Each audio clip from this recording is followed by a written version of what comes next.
Hello guys, you're watching Go Doctor Who, and today we're talking about Series 13 Doctor Who Flux. We've talked about each episode individually, and now we're talking about it as a whole. I was meant to do a video with my friend, sadly we can't do it together, so now I'm doing it on my own. But I'm going to talk about it. I'm going to talk about the whole series, the good and the bad, so if you can't handle it, don't watch the video.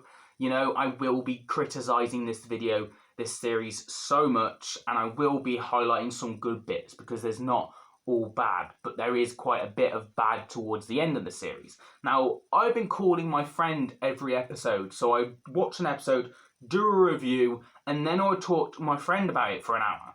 And we did that for the last 3 to 4 stories. Then 5 and 6, we kind of didn't really want to talk about it. We talked about it, sort of thing. It was just like forced upon, and it wasn't that gelling. It wasn't working because the show wasn't as good as where it was at the start of the series, in my opinion.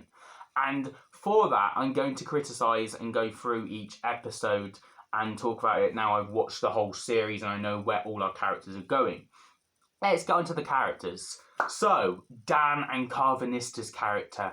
I love them. They were brilliant. The interactions there. He thought it was a Halloween mask. It was like, listen, this is crazy.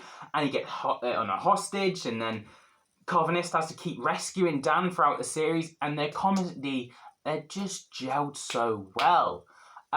Towards the very end, it was like Dan was stuck in the past, and Carvin was like, I can't time travel, you idiot. You know, they just really worked, even though there was a hate-love relationship between them. Like, I think they kind of liked each other, but there was more hate than like, but it was fun to watch. Carvanista lost his people. He wanted to take out the Sontarans, and the Doctor was quite close to him when he was doing that. I just felt that was off character for the Doctor to let him do that. But I loved him throughout. He now has Vinder and Bell, bless him, God help him. He's basically got the mom and the dad, the dog, and the baby on the way. They've got like a family dynamic, a space family, if you will, by the end of the series.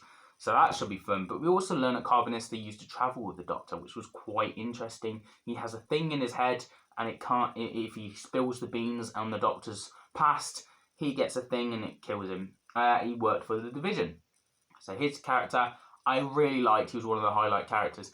Dan is one of my favourite companions. I would say he's the best 13th Doctor companion we've had, because he's more relatable, he's more realistic, and he's fun and uplifting and a fresher breath air that I feel like the show needed.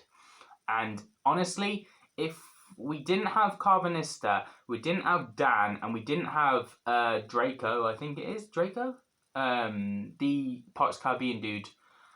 If we didn't have them 3 characters, this series would have been naff, in my opinion. So let's go on to the next character, Yaz. She's character grown so much off screen, which is always a bit of a problem. The 12th Doctor had that with the 8th, Series 8 to Series 9, and then Series 9 to Series 10. There was a bit of off-screen growth, which we never got to see with his Doctor. However, Titan Comics, which I bloody love, their comics kind of actually ease that process. But I don't think we're going to get that with Yaz, with the comics. So, Yaz is just grown off screen. Okay, it's a different dynamic. Yaz and 13 are a lot more closer. They've been and had loads of adventures without Ryan and Graham.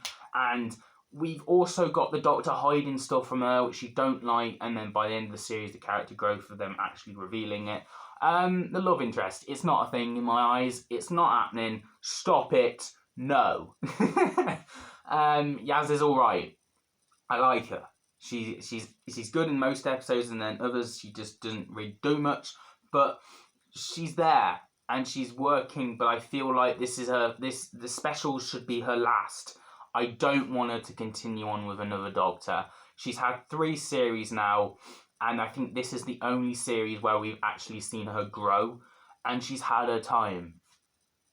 Albeit a waste of time, because she didn't do anything in Series 11. Her family story with her aunt wasn't really revolved around her. We also got Series 12, her stepping up a bit more, and her feelings of mental health and stuff like that. we got a glimpse of, but never revealed again. And this series really shown how strong her character is, but I feel like we've had enough. I've had enough now. I want a fresh companion. And that's me honestly saying that. So next time, no thank you. I would like a fresh start. Although, if I met her at Comic-Con, I would love to just say, I really enjoyed you as Yaz. I really enjoyed you more in Series 13. I thought you were really well done. And I enjoyed your impact on the series for what it's worth. But I feel like it's time for her to go. And I feel like she can't go. There's that bond with the Doctor she seems to have, like Clara. And she's not going to go unless something happens to her. So I think she might get killed off. Anyway, next up we have the waste of space.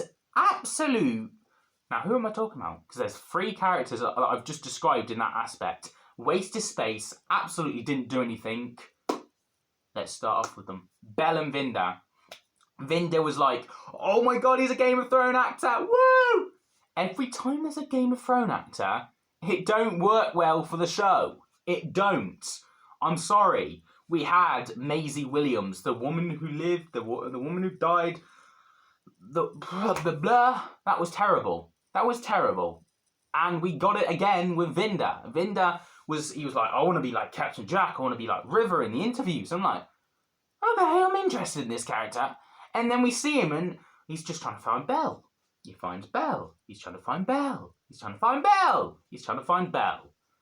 There's a mystery around Belle saying, I wonder if he's changed his face. Made me think different. He can regenerate. Also, there was the glimpse of him never saying what his planet was. Maybe Christian couldn't think of his planet because he's clearly not maybe Time Lord. The people that he was working for was a mystery, but never really got revealed. So he weren't working for Division, so who was he really working for? And yeah, I'm sorry, but the specials, he has to return, otherwise he's just a waste of character in my eyes. A waste of space. And Belle was even worse because she was just constantly looking for him. She got to interact with Cybermen, she got to interact with Sontarans, she got to interact kinda with a Dalek and the blue creature, and she saved an in-betweener character and stuff like that. She did stuff, but like, what's the point? I'd rather have screen time for other stuff. They're not really needed, other than Christian wanting to write a love story and them trying to get together, and she's pregnant, and she's only pregnant to have that thing on her arm to talk to, so she can express her opinions, because otherwise we're just following a random character around, so this gives her a chance to talk. And it's really just not needed. It's not. So they were a waste of time. Hit me. Bite me in the comments. Next up, another waste of space and a character that was just why, and should have had a confrontation with Vinda. You know who I'm talking about? The Grand Serpent, the apprentice, the dude that basically went through Unit's time stream. That was really cool. The Brigadier reference, the Unit soldier outfits, the flashbacks to the past. I bloody loved it. But then it's not really needed because we get to Kate Stewart and he has a really grudge for Kate Stewart throughout 2 episodes and going, Kate Stewart, goddamn Kate Stewart.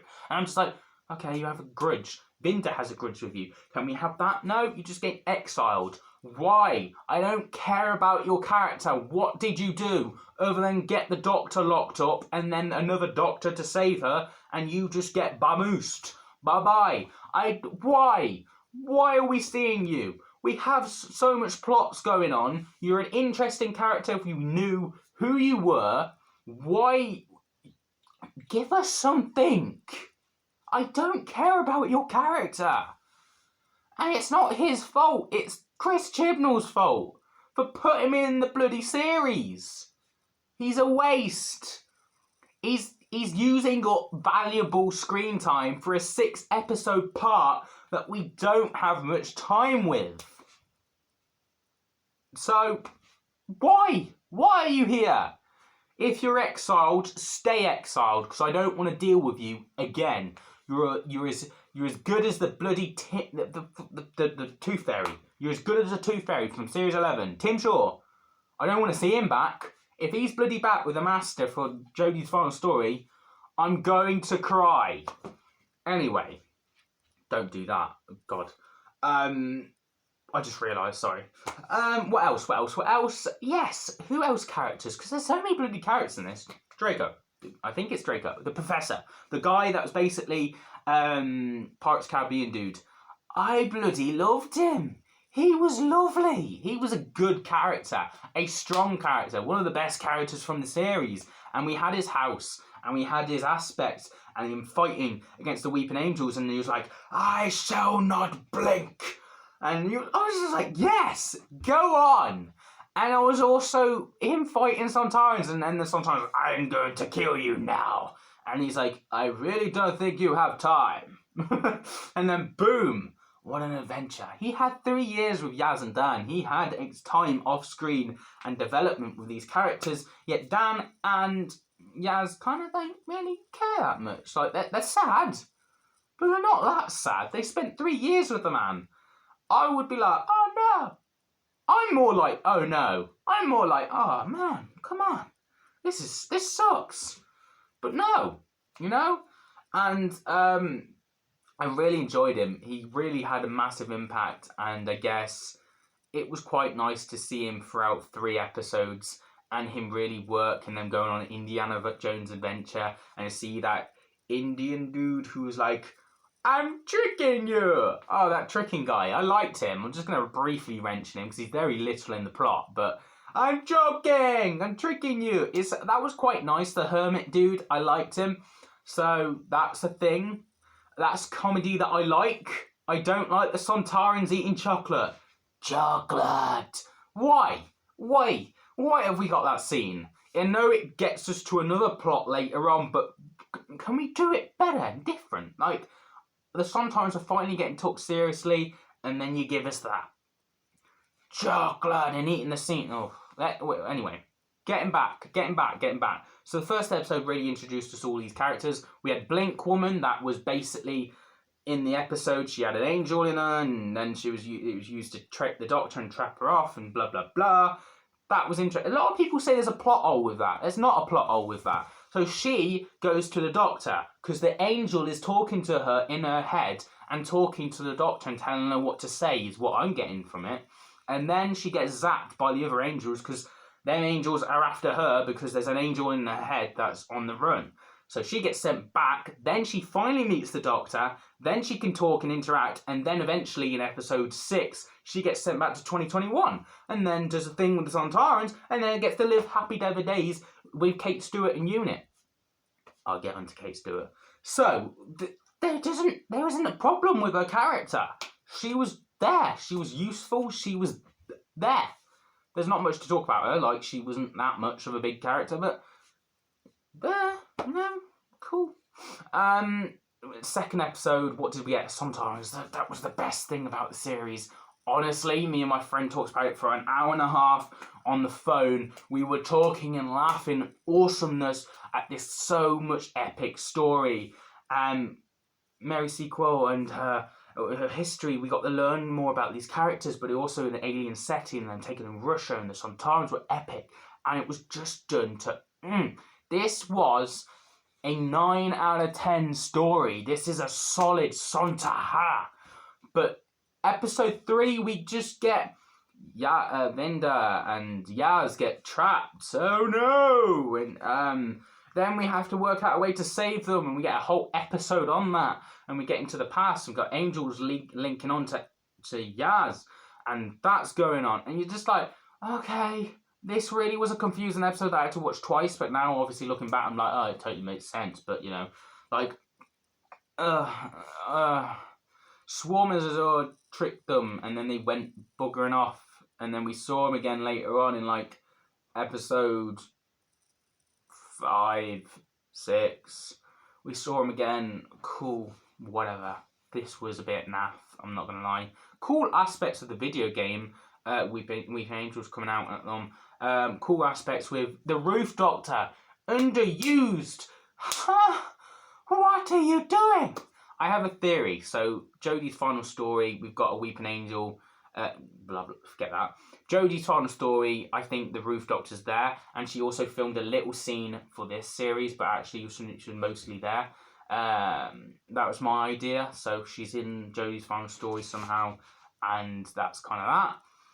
Then we have episode 1, 2, 3. That's 4. 4 is Weeping Angel episode. Really strong, really impactful, and really come together quite well. The creepy aspects, the Fire Angel, the telepathicness, the division notice warning, the Doctor kind of being took into a Weeping Angel.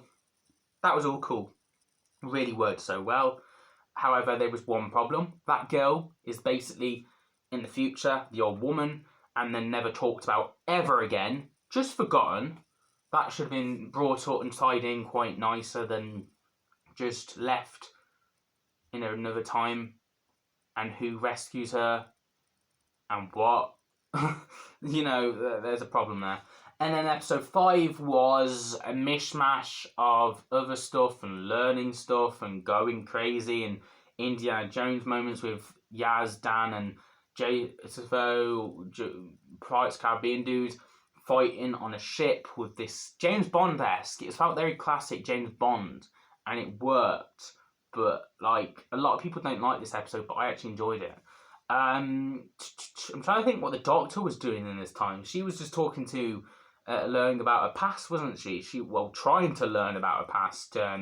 She was talking to her adopted mom that just gets killed by the end of the episode, so a waste of time that was. Also, we got an Ood. Gotta love an Ood. We got to learn a tad about the division and what the hell it was. Basically, an organisation on Gallifrey that developed into other species and was a bigger thing than it was. And basically, they have their fingers in all the pies. They can, they do good, they do bad. They want to control, and they're very much observing the universe and have different species to interact with different things. And the Doctor is kind of messing up their plans a bit.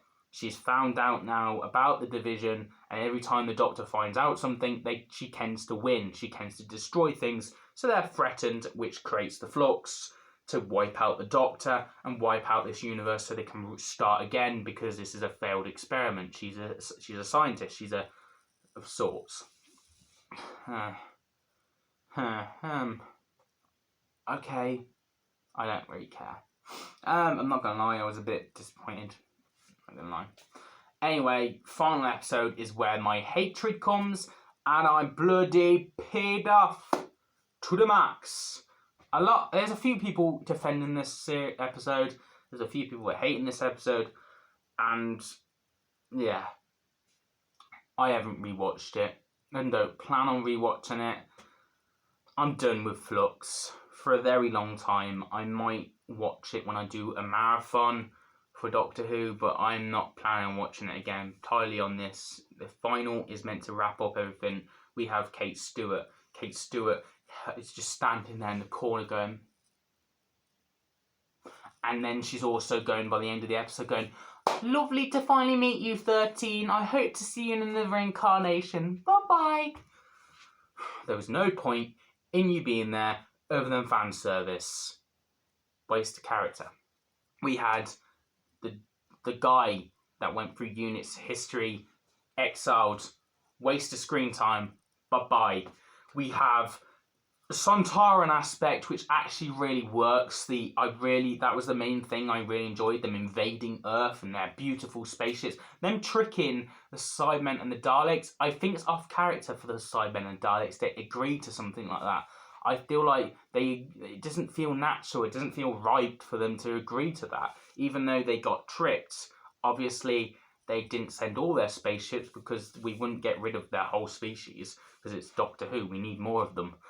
So a majority of them got destroyed by the flux, and then the Doctor they got kind of distracted, and sometimes got destroyed by the flux with their ships and stuff like that. It was done easily enough, and it worked quite well. Passenger sucked out all the... Oh yeah, there was another character, Passenger. He was there, it was cool. I don't have really any opinion on him other than he did his job. It made sense of him taking characters and a swarm to use Passenger if they want for whatever they want to do. Cool. That was a thing. I'll get into Swarm and Passenger in the end and stuff like that, but I thought it wrapped up well enough with the flux. I mean, how else are they going to get rid of this massive gas of destruction basically coming towards you and killing you off. We lost a few characters in this. Sometimes wiped out Carvinista's species, which was quite sad. Carvinista's on his own now, and he'd really shown his guilt, which was quite nice to show, like, there's an impact. There's consequences to this episode, you know. We've lost characters. There's other characters in other situations now.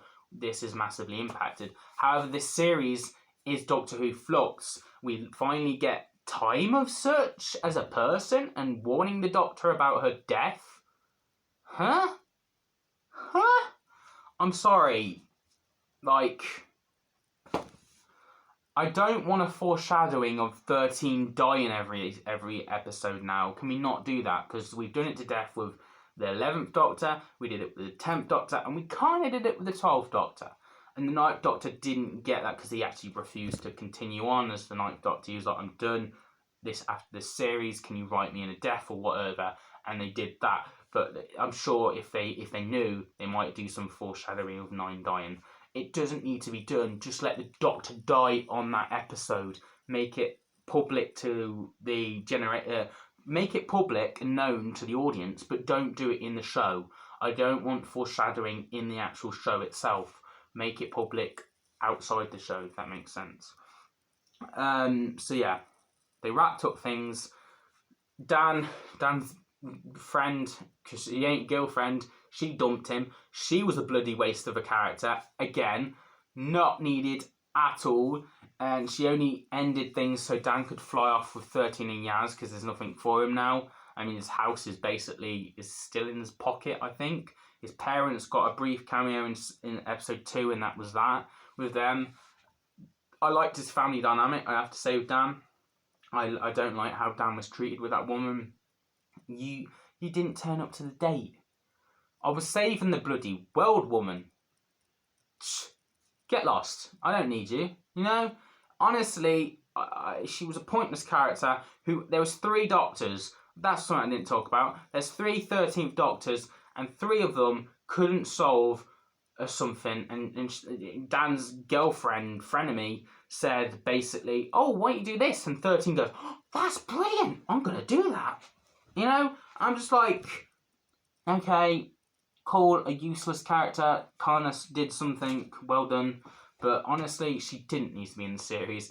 It was an unnecessary character, again. Anyway, that being said, 3 Doctors I thought really worked for the final. I actually think it worked to its advantage. There's so much going on. Split the Doctor up and then get them back together again by the end of the episode. It really worked. 13 complimenting herself too much with other 13. It's a gag, but I didn't find it funny and I was cringing at moments. I feel like her doing stuff, though, really worked. Oh, we had the tunnel guy. The tunnel guy was quite nice. He was wrapped up quite well. I think they used him to his best advantage and the tunnels. So that was quite nice. There's probably other stuff because there's a lot going on in this series. But honestly, would this series work as basically all these 6 episodes dropped on the same day? It so much would. It would. You would have idiots go to the final and spoil things for the final. But would they even know what Would they even know what the crap's going on in that series? Would they? They wouldn't. I think they would try and spoil things and they would leak things and it wouldn't work that way. But that's the fans being idiots. For a story aspect, I think this would work being dropped all in one go. Granted, we would have so much of a wait till Christmas for the New Year's Day special, and we kind of feel like there's so much time we've got to wait for other stuff now. But I feel like this series would work as released all in one go than once a week. It just feels better that way, cohesive. That's just my opinion on it. Was the series a success? No. I feel like it was basically a great idea with several finales all in one go. Was this series Jodie's best series? Yes, this was. This was her best series. I think Series 11 was absolute diarrhea on a bike. But Series 12 was good. It was strong. It was solid. Series 13 was heading in the right direction and solid enough, but then crumbled to the last hurdle with episode 5 and 6. And that, for me, tarnishes the rest of the series, and it has useless characters that really didn't need to be there. So her strongest final is Series 12 with The Timeless Children. Her best series is Series 13 with the first 3 episodes, and the other 2 breaks it up. What would I say? Did I enjoy it? I enjoyed it for most aspects, and it was fun as an audience. And towards the end, it just didn't work, and that's my honest opinion. What would I rank this series out of 10? I'm going to rank the series out of 10 a 7 out of 10. I think that's a generous number to give it. I think it had interesting characters and it had useless characters. The music was actually really well done for once. I've never liked the Doctor Who music for Jodie's era, but I like this era's music. I'm excited for the Pirate episode, the Dalek episode, and the Master final with 13's regeneration. That's interesting. The Fob Watch frustrates the hell out of me that we had it and then it just gets put to one side. You know, we'll hopefully get back to that one day. Yeah, Swarm and Azure were just brilliant villains and scary and mischief and muhaha until the end of the series. Episode 5 and 6, they basically become mustache villains going muhaha and doing absolute nothing and wiped out too easily. And I thought they were a waste. It was waste of potential. It seems they were so good at the start of the series and so much mystery around them. I honestly was going to say they might be even better than the Master. They're not. They're not now. And Sacha Dhawan is 13's best villain, and that's just hands down. I've talked about the series long enough. This is going to be a long-ass video. I mean, 30 minutes. Wow.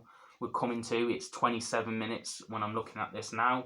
It's going to take forever to get downloaded onto YouTube, so I'm going to wrap it up here and say I really enjoyed 13. I think she was a strong character.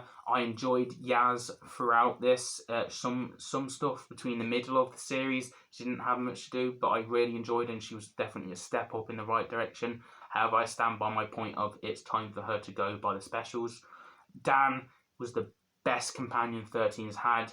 And honestly, I bloody love him. His family dynamic in episode 2 was quite nice. I hope we get a glimpse of them at least at the end, because I want to see more of them. And Dan was a lovable, genuine, nice guy, even though the memes suggest evil Dan.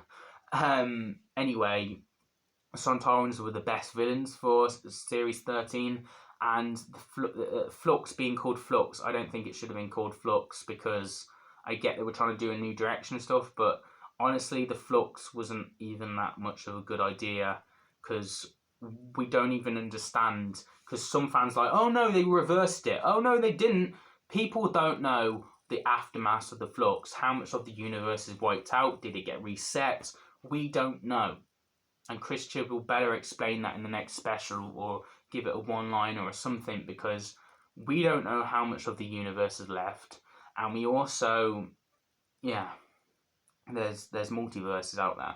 I'm going to rank this out of 10, and I gave it a 7. That's my thoughts. Let me know your thoughts down below. I would honestly like to talk about this in a civil way of, did you enjoy it, did you not? And if you did or you didn't, let me know why down below. This is my opinions, guys. I would say it failed towards the end, and it was brilliant setup. But yeah. And it has some strong points, like the final has strong characters in it, but you know. I'm excited for New Year's Day, and I will be doing a review of the New Year's Day special. So there's that to look forward to, and hopefully it'll be a bit more positive. I really enjoy it. So I really enjoy the trailer of it, so it looks really cool. I will be doing them over there, the classic box sets. There's Series 17 coming out soon, so I will be talking about that. But that's really it. Let me know what you thought down below. Subscribe. We are currently less than 10 subscribers away from the channel goal of 600, so please get us there. And as always, I will see you guys in another video soon. Have a nice day. Bye.